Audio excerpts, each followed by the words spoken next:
Hello, എല്ലാവർക്കും നമസ്കാരം. എല്ലാവർക്കും നമ്മുടെ പുതിയൊരു വീഡിയോയിലേക്ക് സ്വാഗതം. അപ്പോൾ വിഷുവിൻ്റെ തലേദിവസത്തെ, അതായത് വിഷു സംക്രാന്തി എന്ന് പറയും നമ്മളിവിടെ തൃശ്ശൂരൊക്കെ. അതിന് ശരിക്കും ഇറച്ചിമീനൊക്കെ മേടിച്ച് നന്നായിട്ട് ആഘോഷിക്കുന്ന ഒരു സംഭവമാണ് കേട്ടോ.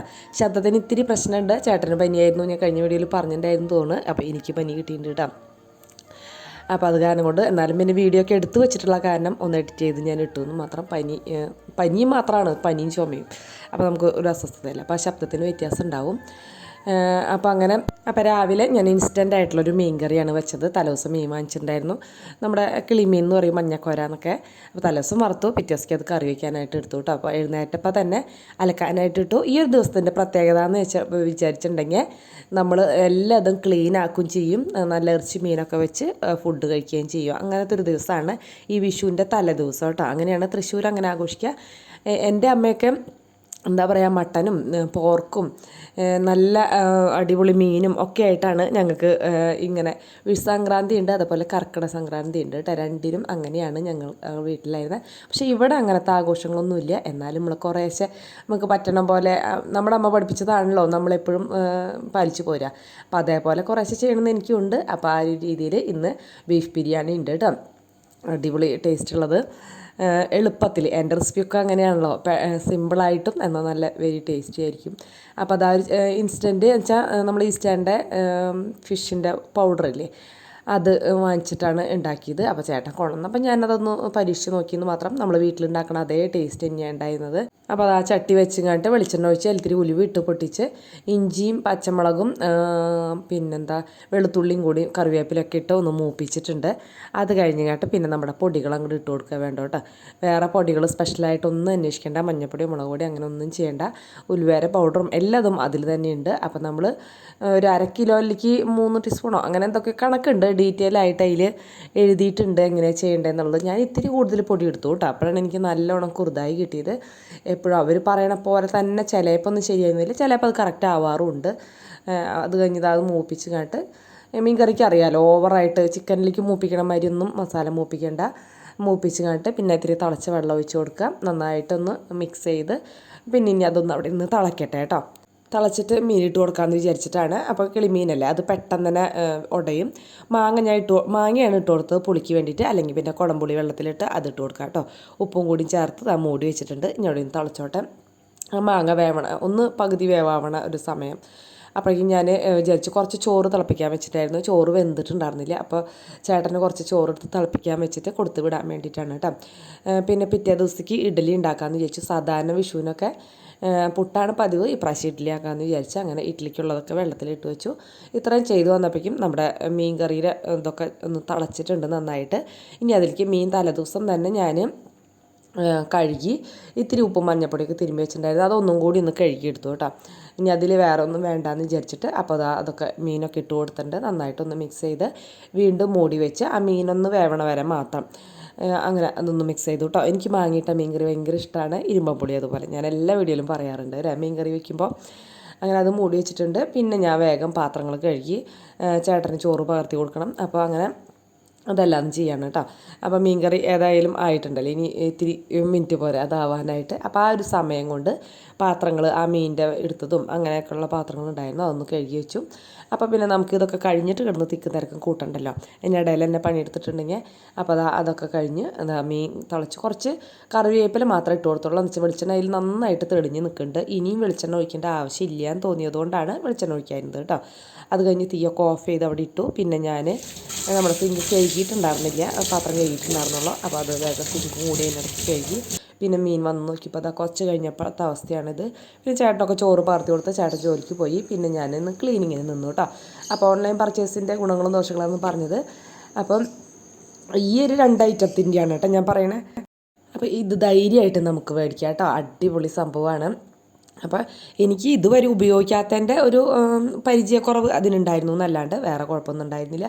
അപ്പോൾ ഇത് താഴത്തേക്ക് ആക്കുമ്പോഴാണ് അത് തിരിയുക. അങ്ങനെയാണ് കേട്ടോ. പിന്നെ മുകളിലേക്ക് ആക്കിയിട്ടുണ്ടെങ്കിൽ അത് ടൈറ്റായിട്ട് നിൽക്കും. അപ്പോൾ അവിടെ ഒരു കുനുപ്പുണ്ട്, നമുക്കിങ്ങനെ വെച്ചിങ്ങാട്ട് ഒന്ന് തിരിക്കാനായിട്ട്. ഇങ്ങനെ അത് താഴത്തേക്ക് ആക്കിയിട്ട് ഇങ്ങനെ മുകളിലേക്ക് താഴത്തേക്ക് ഇങ്ങനെ ആക്കിയിട്ടുണ്ടെങ്കിൽ അത് അവിടെ കഴുകണ പോലെ നമുക്ക് ചെയ്യാം. അത് കഴിഞ്ഞ് ഇതിൻ്റെ മുകളിൽ വെച്ച് ഇങ്ങനെ തിരിച്ചിട്ടുണ്ടെങ്കിൽ അത് ഉണങ്ങുകയും ചെയ്യും കേട്ടോ. ടൈലാവുമ്പോൾ എന്തായാലും നന്നായിട്ട് ഉണങ്ങണം. പക്ഷേ നമ്മുടെ ടൈലില്ലാത്ത സ്ഥലത്ത് അത്രയ്ക്ക് അങ്ങോട്ട് ഉണങ്ങേണ്ട ആവശ്യമില്ല, 2 പ്രാവശ്യമായിട്ട് തുടയ്ക്കേണ്ടി വരും. ഇത് പിന്നെ നമ്മൾ എന്നും തുടയ്ക്കണോടത്താന്ന് വെച്ചാൽ കുഴപ്പമില്ല.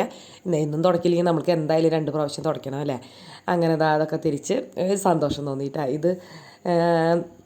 ഇതെനിക്ക് ഗിഫ്റ്റ് കിട്ടിയത് തന്നെയാണ്. നമ്മുടെ യൂട്യൂബിലൊരു കൂട്ടുകാരി ഗിഫ്റ്റ് തന്നത് തന്നെയാണ് ഈ 2 ഐറ്റംസ് കേട്ടോ. ഞാൻ മുന്നത്തെ വീഡിയോയിൽ ഇങ്ങനെ കാണിച്ചിട്ടുണ്ടായിരുന്നു. ഇത് ഫിറ്റിങ് മാത്രമാണ് കാണിച്ചിട്ടുണ്ടായിരുന്നുള്ളൂ. ഇതിൻ്റെ ഉപയോഗമൊക്കെ ഇപ്പോൾ എല്ലാവർക്കും അറിയാം. എന്നാലും ഞാൻ എൻ്റെ രീതി കാണിക്കുന്നു എന്ന് മാത്രം കേട്ടോ. പിന്നെ വേഗം അവിടേക്ക് ഒന്ന് തുടച്ച് സ്പീഡിൽ പണി കഴിയും. അതാണ് ഇതിൻ്റെ ഒരു എളുപ്പം എന്ന് പറയുന്നത്. പിന്നെ മൂലകളിലേക്ക് ആകുമ്പോൾ കാലൊന്ന് ചവിട്ടി പിടിച്ചിട്ട് ഒന്ന് കാല കൊണ്ടെന്നാക്കാം. മറ്റുള്ള മോപ്പ് ചെയ്യണ പോലെ തന്നെ ഇതിനും വലിയ പ്രത്യേകതയൊന്നുമില്ല. പിന്നെ ഇതേപോലെ നനയ്ക്കാനും നമുക്ക് തിരിക്കാനും പിഴിയാനും ഒന്നും നിൽക്കണ്ട. വേഗം അങ്ങോട്ട് സമയം അങ്ങനെ പോവില്ല. നമുക്ക് വേഗം അങ്ങനെ തുടയ്ക്കാം കേട്ടോ. അപ്പോൾ ഞാൻ പറയില്ലേ, വിഷുസംക്രാന്തി എന്ന് പറഞ്ഞാൽ ക്ലീനിങ്ങും നല്ല അടിപൊളി ഇറച്ചി മീനൊക്കെ വെച്ച് കഴിക്കുന്ന ഒരു സംഭവമാണ്. അപ്പോൾ ക്ലീനിങ് എന്തായാലും ചെയ്യണമല്ലോ. അലക്കാനായിട്ട് ഇട്ടിട്ടുണ്ടായിരുന്നു അതിനിടയ്ക്ക്. പിന്നെ തുടയ്ക്കലും അടിച്ചു വാരലൊക്കെ കഴിഞ്ഞ് അതിനിടയ്ക്ക് മുറ്റടിക്കലൊക്കെ പിന്നെ ഞാൻ തുടയ്ക്കാനാണ് നിന്നത് കേട്ടോ. പിന്നെ പുല്ല് പറിക്കലും അങ്ങനെ മുറ്റൊക്കെ 4 പുറം എടുപ്പാക്കും കേട്ടോ. പക്ഷേ എനിക്ക് കഴിഞ്ഞ ഞായറാഴ്ച ഒഴിവുണ്ടായിരുന്നില്ല. ഈ ഞായറാഴ്ചയാണല്ലോ വിഷു വന്നത്. അത് കാരണം കൊണ്ട് മുറ്റം 4 പുറമൊന്നും നമുക്ക് ജോലിക്ക് പോകണേറ്റ് മുന്നൊന്നും വൃത്തിയാക്കാനുള്ള സമയം എന്തായാലും കിട്ടില്ല. 7:30 വരെ എനിക്ക് ജോലികൾ ചെയ്യാൻ പറ്റുള്ളൂ. അതിൽ കൂടുതൽ ജോലികൾ ചെയ്തിട്ടുണ്ടെങ്കിൽ നമുക്ക് ജോലിക്ക് പോകാൻ നേരം വൈകും. അപ്പോൾ 7:30 7:45 വരെയാണ് ജോലി ചെയ്യാം. അപ്പോൾ അങ്ങനെ തുടയ്ക്കലൊക്കെ കഴിഞ്ഞു. പിന്നെ ഇവിടെ തലേദിവസം നല്ല മഴ പെയ്തിട്ടുണ്ടായിരുന്നു. അപ്പോൾ നന്നായിട്ടൊന്ന് തേച്ച് കഴുകാനായിട്ട് എടുത്തു.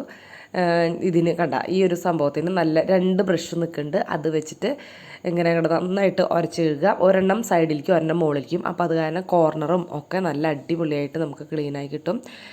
പിന്നെ മറ്റേ സൈഡിൽ വൈപ്പർ ഉള്ളത് കൊണ്ട് തന്നെ ആ വൈപ്പർ വെച്ചിട്ട് ആ വെള്ളം ഒന്ന് നന്നായിട്ട് തുടച്ച് കളയാനും പറ്റും കേട്ടോ. അപ്പം ഞാൻ ആദ്യം ഒന്ന് നന്നായിട്ട് ഇങ്ങനെ ബ്രഷ് ചെയ്തിട്ടു. അത് കഴിഞ്ഞിട്ട് വീണ്ടും വെള്ളം ഒഴിച്ചു കേട്ടോ. ഇനിയിപ്പോൾ ആ അഴുക്ക് അവിടെ കിടന്ന് നമ്മൾ വടിച്ച് കളയണ്ട. അപ്പോൾ ഒരു അടയാളമൊക്കെ ചിലപ്പോൾ വരും. അപ്പോൾ അത് കാരണം കൊണ്ട് ആദ്യം ഇതേപോലെ നന്നായിട്ട് ആക്കിയിട്ട് പിന്നെ വീണ്ടും വെള്ളം കൊണ്ടുവന്ന് ഒഴിച്ചു. പിന്നെ വൈപ്പർ വെച്ചിട്ട് നന്നായിട്ട് കളഞ്ഞു കേട്ടോ. വേറെ തുണിയൊന്നും എടുക്കേണ്ടി വന്നില്ല. ഈ വൈപ്പർ കൊണ്ട് തന്നെ വെള്ളം മുഴുവൻ കംപ്ലീറ്റ് വെള്ളം നമുക്കിങ്ങനെ വടിച്ച് കളയാനായിട്ട് പറ്റിയിട്ടോ. ഞാനൊരു 5-6 തുണി വെച്ചിട്ടാണ് ഇവിടെയൊക്കെ ഇങ്ങനെ തേച്ച് കഴുകുമ്പോൾ ചെയ്യാറ്. ഇത് നമുക്ക് ഭയങ്കര ഈസി ആയിട്ട് തോന്നി. ഇതിൻ്റെ ഒരു ദോഷം എന്ന് പറയുന്നത് ആ കോലുണ്ടല്ലോ, കോലിന് ചെറിയൊരു ബലക്കുറവ് തോന്നി. വേറെ ദോഷമൊന്നും ഇതിനില്ല. മറ്റേതിന് ഒരു ദോഷം എനിക്ക് പറയാനില്ല, ഒരു മോശം ഇതും. ഇതിന് ഇങ്ങനെ നമുക്കങ്ങനെ മുറുക്കി പിടിക്കുമ്പോഴേ എനിക്ക് പിന്നെ ഈ അമർത്തി പിടിക്കുന്ന സ്വഭാവത്തിൽ കൂടുതൽ എഴുതുമ്പോഴായാലും ഒക്കെ. അപ്പോൾ അത് കാരണം കൊണ്ടായിരിക്കാം. അപ്പോൾ ഞാൻ അത് കഴിഞ്ഞ് അതൊക്കെ വിരിച്ച് പിന്നെ ആ ചവിട്ടുപടിയും കൂടി ഒന്ന് നന്നായിട്ട് കഴുകിട്ടോ. പിന്നെ ജോലിക്കൊക്കെ പോയി. പിന്നെ അതൊന്നും ഞാൻ ഷൂട്ട് ചെയ്തില്ല. പിന്നെ വൈകുന്നേരം ഞാൻ ജോലി കഴിഞ്ഞു രാവിലെ ഞാൻ ജോലിക്ക് പോകുമ്പോൾ ഈ ബീഫിനൊക്കെ ഉള്ള സ്ഥലം എൻ്റെ കൂട്ടുകാരി കൂടി ഉണ്ടായിരുന്നു അവിടെ. അപ്പോൾ ആ കൂട്ടുകാരിയോട് പറഞ്ഞു 1 കിലോ ബീഫ് കൊണ്ടുപോയി വീട്ടിൽ വെച്ചോളാം എന്ന് പറഞ്ഞു. അപ്പോൾ അങ്ങനെ വീട്ടിൽ വെച്ചിട്ടുണ്ടായിരുന്നു. അപ്പോൾ വൈകുന്നേരം ഞാനത് വാങ്ങിച്ചുകൊണ്ട് വന്നു കേട്ടോ. അപ്പോൾ ബീഫ് ബിരിയാണി ശ്രീകുട്ടൻ ചോദിച്ചു, ബീഫ് ബിരിയാണി അമ്മ ഇതുവരെ ഉണ്ടാക്കിയിട്ടില്ല അല്ലേ എന്ന്. ചെറുപ്പത്തിൽ ഇഷ്ടം പോലെ ഉണ്ടാക്കി കൊടുത്തിട്ടുണ്ട് കേട്ടോ. ഒരു വലുതായപ്പനെ ഉണ്ടാക്കിയിട്ടില്ല എന്നുകൊണ്ട്. അപ്പോൾ അങ്ങനെ ചോദിച്ചപ്പോൾ എനിക്കതൊരു വിഷമമായി. അപ്പം ഞാനിന്ന് ബീഫ് ബിരിയാണി ഉണ്ടാക്കാമെന്ന് വിചാരിച്ച് അതിലേക്ക് ഇത്തിരി ഗരം മസാലയും കുരുമുളക് പൊടിയും മഞ്ഞൾപ്പൊടിയും ഉപ്പും മാത്രം ചേർത്ത് നന്നായിട്ട് മിക്സ് ചെയ്ത് വേവിക്കാനായിട്ട് വെച്ചു കേട്ടോ. വേറെ ഒന്നും ഇട്ടിട്ടില്ല. ഇഞ്ചിയും പച്ചമുളകും അങ്ങനെ ഒന്നും ഇട്ടിട്ടില്ല. പിന്നെ രാവിലെ ഞാൻ വെള്ളത്തിലിട്ടുണ്ടായിരുന്നില്ലേ ഇഡ്ഡലിക്കുള്ളത് ഉഴുന്നൊക്കെ, അതൊന്ന് കഴുകിയെടുത്ത് ആട്ടിയെടുക്കുകയാണ്. അപ്പോൾ ബിരിയാണി കിറ്റ് ചേട്ടനോട് വാങ്ങിക്കാൻ പറഞ്ഞിട്ടുള്ളൂ, ഞാൻ വാങ്ങിച്ചിട്ടില്ല. അപ്പോൾ ഇപ്പോൾ തന്നെ പണി തുടങ്ങാൻ പറ്റില്ല. എന്തായാലും ബീഫ് അവിടെ കിടന്ന് വേവട്ടെ. അപ്പോഴേക്കും ഇതൊക്കെ ഒന്ന് സെറ്റാക്കി അടുക്കളയ്ക്ക് ഒന്ന് സെറ്റാക്കി എല്ലാം റെഡിയാക്കി വെക്കാമല്ലോ. അതിനിടയ്ക്ക് സവോള വാട്ടലും അങ്ങനെ എല്ലാതും ഒരുക്കി വെക്കാമെന്ന് വിചാരിച്ചു. അപ്പോൾ ആദ്യം തന്നെ അത് ആട്ടി വെച്ച് പാത്രങ്ങൾ കഴുകി ഇവിടെ ഒന്ന് വൈപ്പ് ചെയ്ത് അവിടേക്കൊന്ന് വൃത്തിയാക്കിയിട്ടു. അത് കഴിഞ്ഞിട്ട് ഇനി ബിരിയാണി വെക്കുമ്പോൾ എന്തായാലും ആകെ പരക്കും. അപ്പോൾ ആദ്യം തന്നെ ഒന്ന് ഒതുക്കിയിട്ട് പണി തുടങ്ങാമെന്ന് വിചാരിച്ചു. സവോള അരിഞ്ഞത് ഒരു ചീനച്ചട്ടിയിൽ വെച്ച് കണ്ടിട്ട് ഒന്ന് വഴറ്റാനിട്ടുണ്ട്. ഇതാ അടുത്തത് വെള്ളം തിളപ്പിക്കാനായിട്ട് വെച്ചു. അപ്പോഴേക്കും ചേട്ടൻ വന്നു കേട്ടോ. അത് വെള്ളം തിളപ്പിക്കുമ്പോഴേക്കും തന്നെ അപ്പോൾ അതാ ഇത്തിരി വെളിച്ചെണ്ണ ഓയിലോ അല്ലെങ്കിൽ നെയ്യോ ഒക്കെ ഒഴിച്ചിട്ട് ഏതായാലും കുഴപ്പമില്ല കേട്ടോ, വെളിച്ചെണ്ണ ആയാലും കുഴപ്പമില്ല. അതിലേക്ക് എല്ലാ മസാലകളും സാജീരകവും ഇട്ട് കൊടുത്തിട്ടുണ്ട്. സാജീരകം ഇടുമ്പോൾ ഒരു പ്രത്യേക ടേസ്റ്റ്. ഇത് തലശ്ശേരി ദം ബിരിയാണിയാണ് ഞാൻ കാണിക്കുന്നത്. അതിൽ സാജീരകം മസ്റ്റാണ്. അപ്പോൾ അത് വാങ്ങിക്കാം കേട്ടോ. ഒരു പ്രാവശ്യം വാങ്ങിച്ചു വെച്ചാൽ കുറേ പ്രാവശ്യം നമുക്ക് ഉണ്ടാക്കാനായിട്ടുണ്ടാവും. അതിലേക്ക് ഇതാ വെള്ളം ഒഴിച്ച് നന്നായിട്ടൊന്ന് തിളയ്ക്കട്ടെ. അപ്പോൾ ഈ നേരത്തെ ചേട്ടൻ വരാത്ത കാരണം ഞാൻ അതിലേക്ക് നെയ്യ് ഒഴിച്ചിട്ടില്ല. പാകത്തിനുള്ള ഉപ്പും കൂടി ഇട്ടിട്ട് മൂടിക്കുക കേട്ടോ. നേരത്തെ ഉപ്പിട്ടില്ല, മറന്നു പോയിരുന്നു. കുറച്ച് കഴിഞ്ഞിട്ടാണ് പിന്നെ അത് സവാള അവിടെ നിന്ന് വഴണ്ട് വരുന്നുണ്ട്. ചേട്ടൻ അപ്പോഴേക്കും വന്നു. അപ്പം ഞാൻ പിന്നെ എല്ലാതും എടുത്തും കണ്ടിട്ട് ഉള്ള റെഡിയാക്കാനുള്ള പരിപാടിയാണ് കേട്ടോ. അപ്പോൾ സവാള കരിഞ്ഞോടിക്കുന്നത്. പിന്നെ അരി ഞാൻ 1/2 കിലോനേക്കാളും ഇത്തിരി കൂടുതൽ എടുത്തുള്ളൂ. എന്ന് വെച്ചാൽ വൈകുന്നേരമല്ലേ, അത്രയ്ക്ക് അങ്ങോട്ട് ചിലവ് വരില്ല. അത് കാരണം മുഴുവനായിട്ട് എടുത്തില്ല. അപ്പോൾ ആദ്യം തന്നെ അതൊന്നും എടുത്ത് കഴുകി വെച്ചു. ഒന്ന് കുതിർന്ന് കിട്ടണം നല്ലതാണ്. പിന്നെ അതിലത്തെ വെള്ളമൊക്കെ ഒന്ന് വാർന്ന് കിട്ടണം. അപ്പോൾ അതിന് വേണ്ടിയിട്ട് ആദ്യം തന്നെ കഴുകി വെച്ചു കേട്ടോ. അപ്പോഴേക്കും അത് തിളച്ചിട്ടില്ല. അപ്പോൾ അതിലേക്ക് പക്ഷേ ഉപ്പിടാൻ മറന്നു പോയാലേ ഇത്തിരി ഉപ്പും ഇത്തിരി നെയ്യും കൂടി ഇട്ട് കൊടുത്തു. നെയ്യൊക്കെ നന്നായിട്ട് ഇടുമ്പോഴാണ് ബിരിയാണിക്ക് നല്ല ടേസ്റ്റ് ഉണ്ടാവുക. വല്ലപ്പോഴല്ലേ വയ്ക്കുന്നുള്ളൂ, അപ്പോൾ അത് നല്ല ടേസ്റ്റിൽ വയ്ക്കുക. അതേപോലെ അണ്ടിപ്പരിപ്പും മുന്തിരിയൊക്കെ നന്നായിട്ട് ഇടുമ്പോഴാണ് ബിരിയാണിക്ക് അടിപൊളി ടേസ്റ്റ് ഉണ്ടാവുക കേട്ടോ. അപ്പോൾ അതൊക്കെ മൂടി വെച്ച് എല്ലാതും തിളച്ചിട്ടുണ്ട്. വേണമെങ്കിൽ നമുക്ക് വെള്ളം ഒഴിക്കുന്നതിന് മുന്നേ അരി ഇട്ടിട്ട് വറക്കാം കേട്ടോ. ഞാൻ വറക്കാതിരുന്നതിൻ്റെ കാരണം ചേട്ടാ പറ്റിയിട്ടാണ്. പിന്നെ ഇതിലേക്കിതാ തിളച്ച് കഴിഞ്ഞപ്പോൾ അതിലേക്ക് അരിയൊക്കെ ഇട്ട് കൊടുത്തു. പിന്നെ ഞാൻ ഒന്ന് തിളച്ചതിന് ശേഷം അരി ഇട്ടിട്ട് ഒന്ന് തിളച്ചതിന് ശേഷം മീഡിയം ടു ലോ ഫ്ലെയിമിൽ വെച്ചു. അപ്പോഴാണ് അരി വേവുള്ളൂ. ഇതിനെന്ന് നല്ല വേവുണ്ടായിരുന്നു കേട്ടോ, അല്ലെങ്കിൽ പെട്ടെന്ന് ആ വെള്ളം വറ്റിപ്പോവും. പിന്നെ ഞാൻ അതിനിടയ്ക്ക് പകുതി ബീഫ് എടുത്തിട്ട് ഇതേപോലെ ഒന്ന് വരട്ടി എടുത്തിട്ടുണ്ടായിരുന്നു. ഇതിൽ പ്രത്യേകിച്ച് ഒന്നുമില്ല. ഇത്തിരി ചുവന്നുള്ളിയും വെളുത്തുള്ളിയും കറിവേപ്പിലും കൂടി മൂപ്പിച്ച് അതിലേക്ക് മുളക് പൊടിയും മല്ലിപ്പൊടിയും മഞ്ഞൾപ്പൊടിയും ഇത്തിരി ബീഫ് മസാല ഇട്ടിട്ട് മൂപ്പിച്ചു. കുരുമുളക് പൊടിയൊക്കെ ഇട്ടിട്ട് അത് കഴിഞ്ഞിട്ട് ബീഫ് ഇട്ട് കൊടുത്ത് പിന്നെ കുറച്ച് ഒരു സവാള ഒരു തക്കാളിയും കൂടി അതിന് മീതക്കോടെ ഇട്ടിട്ട് ചെറിയ തീയിലിട്ടിട്ട് അവിടെ ഇട്ട് വരട്ടി എടുക്കണം കേട്ടോ. ഭയങ്കര ടേസ്റ്റാണ് അങ്ങനെ കുറേ നേരം വരട്ടി എടുത്തിട്ടുണ്ടെങ്കിൽ. പിന്നെ വേറൊരു കുക്കർ വെച്ച് അതിലേക്ക് ഇത്തിരി വെളിച്ചെണ്ണ ഓയിലോ എന്തായാലും കുഴപ്പമില്ല. 2 സവാള, പിന്നെ 1 കിലോ ബിരിയാണിക്ക് എപ്പോഴും 8 പച്ചമുളകാണ്. പച്ചമുളകിന് തീരെ എരിവ് കുറവ് കാരണം ഒരിത്തിരി കൂടുതൽ എടുത്തിട്ടുണ്ടായിരുന്നു. പിന്നെ ഒരു 2 കുടം വെളുത്തുള്ളി. 1 കിലോയിലേക്കാണ് കേട്ടോ 2 കുടം. അപ്പോൾ 1/2 കിലോയിലേക്കൊക്കെ 1 കുടമായാലും മതി. പിന്നെ വെളുത്തുള്ളിയൊക്കെ ഇത്തിരി കൂടുതൽ ഇടുന്നതാണ് അതിൻ്റെ ഒരു ടേസ്റ്റ് എന്ന് പറയുന്നത്. അപ്പോൾ ഇഞ്ചി അതുപോലെ ഒരു കഷ്ണം അത് ക്രഷ് ചെയ്തിട്ട് കൊടുത്തിട്ടുണ്ട്. പിന്നെ ഇതിലേക്ക് ഞാൻ ഇട്ട് കൊടുത്തത് ബീഫ് മസാലയും കുരുമുളക് പൊടി മാത്രമാണ് കേട്ടോ. പിന്നെ വേറെ മസാല കൂടി ഇട്ടില്ല. കുരുമുളക് പൊടി നിർബന്ധമില്ല, പക്ഷേ പച്ചമുളകിന് എരിവ് കുറവായ കാരണം കൊണ്ട് മാത്രമാണ് ഞാനത് ഇട്ട് കൊടുത്തത് കേട്ടോ. ഇത്തിരി മഞ്ഞൾപ്പൊടിയും കൂടി ചേർത്ത് കൊടുത്തൊരു കളറിന് വേണ്ടിയിട്ട്. അങ്ങനെ എല്ലാതും കൂടി ഇട്ടിട്ട് ഒന്ന് മിക്സ് ചെയ്തു. പിന്നെ ഞാനൊരു തക്കാളി അരിഞ്ഞിട്ടു കേട്ടോ. വലിയ തക്കാളിയായിരുന്നു, ചെറുതൊക്കെ വെച്ചാൽ 2 ഇടാം. ഞാൻ ഒരു 1/4 കിലോൻ്റെ ഒരു അളവാണ് കേട്ടോ ഇത് ഞാനിട്ടത്. ഞാൻ പറഞ്ഞില്ല 1 കിലോയിലേക്ക് 8 പച്ചമുളകും 1 കഷ്ണം ഇഞ്ചിയും 2 കുടം വെളുത്തുള്ളിയൊക്കെയാണ് വേണ്ടത്. പിന്നെ തൈര് എന്തായാലും ഒഴിക്കണം, അപ്പോഴാണ് നല്ല ടേസ്റ്റ് ഉണ്ടാവുക. തൈരും കൂടി ഇട്ടിട്ട് നന്നായിട്ടൊന്ന് മിക്സ് ചെയ്ത് പിന്നെ ഒരു പിടി മല്ലിയിലയും ഒരു പകുതി പിടി പുതിനയിലയും കൂടി ഇട്ട് കൊടുത്ത് അതും നന്നായിട്ടൊന്ന് മൂപ്പിച്ചെടുക്കാം കേട്ടോ. ഇത്രയായ അടിപൊളിയായി. പിന്നെ നമ്മൾ വേവിച്ച് വെച്ച ബീഫിൻ്റെ പകുതിയും കൂടി ഞാൻ ഇതിലേക്ക് ഇട്ട് കൊടുത്തു.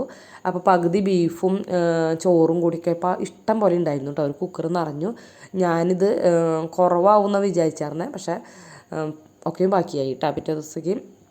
അപ്പോൾ അതാ ഓവറായിട്ട് വഴറ്റിയൊന്നുമില്ല, പക്ഷേ എന്നാലും അത്യാവശ്യം ഒന്ന് വഴറ്റിയിട്ടുണ്ടായിരുന്നു. പിന്നെ ഞാൻ പകുതി ചോറ് അതിൻ്റെ മുകളിലേക്ക് ഇട്ട് കൊടുത്തു. ഈ ഒരു നേരത്തെന്ന് പറയുന്നത് നമ്മൾ ഏറ്റവും ലോ ഫ്ലെയിമിലാണ് ഞാൻ അടുപ്പ് കത്തിച്ചേക്കുന്നത് കേട്ടോ. അല്ലെങ്കിൽ പിന്നെ അടി പിടിക്കും പെട്ടെന്ന് തന്നെ ഹൈ ഫ്ലെയിമിലൊക്കെ ഇട്ടിട്ടുണ്ടെങ്കിൽ. അപ്പം അങ്ങനെ അരി 3/4 വേവായിട്ടുള്ളൂ അതും കൂടി ഇട്ട് കൊടുത്ത് പിന്നെ അതിൻ്റെ മുകളിലേക്ക് നമ്മുടെ അണ്ടിപ്പരിപ്പ് മുന്തിരി സവോള ഫ്രൈ ആക്കിയതും ഇത്തിരി മല്ലിയിലയോ പുതിനയിലയോ നെയ്യ് ഇതൊക്കെ ഇട്ട് കൊടുക്കുക കേട്ടോ. പിന്നെ എസൻസ് എല്ലാതും കൂടി ഇട്ട് കൊടുക്കുക. വീണ്ടും ആ ബാക്കിയുള്ള പകുതിയും കൂടി ഇട്ട് കൊടുത്ത് ഇതെല്ലാതും ഇട്ട് കൊടുക്കുകയാണ് കേട്ടോ ചെയ്തത്. ഞാൻ പറഞ്ഞില്ലേ നെയ്യും അണ്ടിപ്പരിപ്പും മുന്തിരിക്ക് ഇത്തിരി കൂടുതൽ ഇടുമ്പോഴാണ് നല്ല ടേസ്റ്റ് ഉണ്ടാവുക. അപ്പം അങ്ങനെ ഞാൻ ഇത്തിരി കൂടുതലൊക്കെ ഇട്ടിട്ടുണ്ടായിരുന്നു.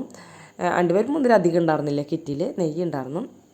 പിന്നെ വനസ്പതിയ ഡാളിൻ്റെയൊക്കെ ഉണ്ടായിരുന്നു, അതൊന്നും ഞാൻ എടുത്തില്ല. അത് വല്ലപ്പോഴും ഉപ്പുമാവൊക്കെ ഉണ്ടാക്കുമ്പോൾ എടുക്കാമെന്ന് വിചാരിച്ച് അവിടെ വെച്ചിട്ടുണ്ട്. പിന്നെ ഇതാ വീണ്ടും മസാലകളും എല്ലാതും ഇട്ട് കൊടുത്തു. പിന്നെ ഞാൻ നെയ്യും എസൻസ് പിന്നെ തുറന്നൊഴിക്കുക ചെയ്തതിൽ കാണിച്ചില്ല എന്ന് തോന്നുന്നുണ്ട്. പിന്നെ ഞാൻ മൂടി വെച്ച് ഒരു 10-15 മിനിറ്റോളം ആദ്യം ഒരു മീഡിയം ഫ്ലെയിമിൽ 5 മിനിറ്റ് ഇട്ടു. പിന്നെ വെരി ലോ ഫ്ലെയിമിൽ ഒരു 10 മിനിറ്റ് കൂടി ഇട്ടു കേട്ടോ. എന്നുവെച്ചാൽ സവോള ഓവറായിട്ട് വഴണ്ടുണ്ടായിരുന്നില്ല അതിൽ ഇത് ഒന്നും.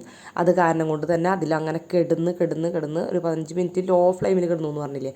അപ്പം നല്ല അടിപൊളി കറുത്ത ബീഫായി ഉണ്ടായിരുന്നു കേട്ടോ. അടിയിൽ നല്ല ടേസ്റ്റ് ഉണ്ടായിരുന്നു. ഞാൻ പിന്നെ അങ്ങോട്ട് എല്ലാം അതും കൂടി അങ്ങോട്ട് മിക്സാക്കി ബീഫും ബിരിയാണിയും ഒക്കെ സൈഡ് അങ്ങനെയൊക്കെ കോരണമെങ്കിൽ കോരാൻ. എനിക്ക് പക്ഷേ ഇങ്ങനെ മിക്സ് ചെയ്യുമ്പോഴാണ് നല്ല ടേസ്റ്റ് എപ്പോഴും തോന്നാറ്. മസാല വേറെ സ്ഥലത്ത് അരി വേറെ സ്ഥലത്ത് അങ്ങനെയാകുമ്പോൾ എനിക്ക് അത്ര ടേസ്റ്റൊന്നും തോന്നാറില്ല. ഇത് പിന്നെ അരി വെച്ചാൽ അത്ര കുഴഞ്ഞതൊന്നുമല്ല. അത് കാരണം കൊണ്ട് നമ്മുടെ ഇന്ത്യ ഗേറ്റിൻ്റെ അരിയില്ല അതേപോലെയൊക്കെ തോന്നണ ഒരു അരിയായിരുന്നു. ഇന്ത്യ ഗേറ്റ് ഒന്നല്ല കേട്ടോ, കിറ്റിൻ്റെ അരി മേടിക്കുമ്പോൾ അങ്ങനെ അത്ര നല്ല അരിയൊന്നും നമുക്ക് കിട്ടില്ല. എല്ലാതും കൂടി മിക്സ് ചെയ്ത് ഞാൻ എന്താ ഫോട്ടോ ഒക്കെ എടുത്ത് എന്തായാലും തമ്മിലിൽ ഫോട്ടോ വേണമല്ലോ, അങ്ങനെ ഫോട്ടോ ഒക്കെ എടുത്തു. അടിപൊളി, എല്ലാവർക്കും ഭയങ്കര ഇഷ്ടമായിട്ടാണ്. ഇന്നത്തെ ഒരു ബീഫ് സിമ്പിളല്ലേ, ഞാൻ പറഞ്ഞില്ലേ ഒക്കെ പകുതിയോളം ബാക്കി ബീഫും എല്ലാതും ഞാൻ പോരെയാവുമെന്ന് വിചാരിച്ചിരുന്നു. ഒക്കെ പകുതിയോളം ബാക്കിയായിട്ട് പിറ്റേ ദിവസത്തേക്കും കൂടി എടുക്കാനുണ്ടായിരുന്നു. അങ്ങനെ എല്ലാവരും കൂടി നല്ല അടിപൊളി വിഷുവിൻ്റെ തലേദിവസമായി എല്ലാവരും കൂടി ഞങ്ങൾ ഇരുന്ന് കഴിച്ചു കേട്ടോ. അപ്പോൾ സബ്സ്ക്രൈബ് ചെയ്യാനും കമൻറ്റ് എഴുതാനും ലൈക്ക് അടിക്കാനും മറക്കരുത്. കമൻറ്റിന് റിപ്ലൈ ഒക്കെ തരാട്ടോ, വയ്യാണ്ടാവുമ്പോഴാണ് ഇങ്ങനെ ചെയ്യണത്.